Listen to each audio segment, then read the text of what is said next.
మెదక్ జిల్లా వెల్దుర్తి మండల వ్యాప్తంగా వ్యవసాయ శాఖ ఆధ్వర్యంలో కుటుంబ నిర్ధారణ సర్వే కొనసాగుతుందని మండల వ్యవసాయ అధికారి ఝాన్సీ తెలిపారు. వెల్దుర్తి మండల కేంద్రంలోని కార్యాలయంలో ఆమె మీడియా సమావేశం నిర్వహించి మాట్లాడుతూ 2 లక్షల లోపు రుణమాఫీ కాని వారి కుటుంబ నిర్ధారణ కోసం ఆన్లైన్ నమోదు చేస్తున్నామని, వారి వివరాలను త్వరలోనే ప్రభుత్వ ఆదేశాల మేరకు సేకరిస్తున్నామని, రుణమాఫీ కాని రైతులు ఆందోళన చెందకుండా వ్యవసాయ శాఖ కార్యాలయానికి వచ్చి వారి వివరాలను ఆన్లైన్లో నమోదు చేసుకోవాలని, తద్వారా రుణమాఫీ జరిగే విధంగా చర్యలు తీసుకుంటామని వారు తెలిపారు.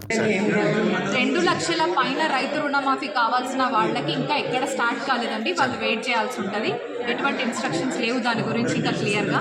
ఇంకొకటి 2 లక్షల లోపు ఉండి రుణమాఫీకి అర్హులై ఉండి లిస్ట్లో వచ్చి కూడా వాళ్ళకి రుణమాఫీ కాకపోతే కనుక వాళ్ళు మన మండల వ్యవసాయ అధికారి ఆఫీస్కి వచ్చి దరఖాస్తులు పెట్టుకోవచ్చు. అందులో కూడా రకరకాల విభాగాల్లో రాని వాళ్ళు ఉన్నారు. అందరికీ కూడా ఇంతవరకు సొల్యూషన్ రాలేదు. ఓన్లీ ఇప్పుడు ఆధార్ కరెక్షన్స్ మాత్రము బ్యాంకులలో చేస్తున్నాము. కుటుంబ సభ్యుల నిర్ధారణ కాని వాళ్ళు ఈ 2 విషయాల గురించి మాత్రమే ఎలా సరి చేయాలనేది గైడ్లైన్స్ వచ్చినాయి. కుటుంబ సభ్యుల వివరాలు నిర్ధారణ కాని రైతులు మాత్రం మన ఆఫీస్కి వస్తే మన ఆఫీస్లోనే చేస్తాం. మన ఆఫీస్కి దరఖాస్తులు ఇవ్వండి.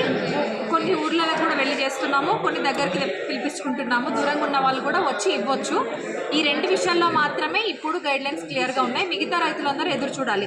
నో డేటా ఫౌండ్ అన్న వాళ్ళు కానివ్వండి, పాస్బుక్ లేదు అన్న వాళ్ళు కానివ్వండి, మిగతా మిస్ మ్యాచెస్ ఏమైనా ఉన్న వాళ్ళు కానివ్వండి, లోన్ అకౌంట్ క్లోజ్ అయిపోయిన వాళ్ళు కావచ్చు, రకరకాల విషయాల్లో కొంతమందికి రుణ సాయం అందలేదు.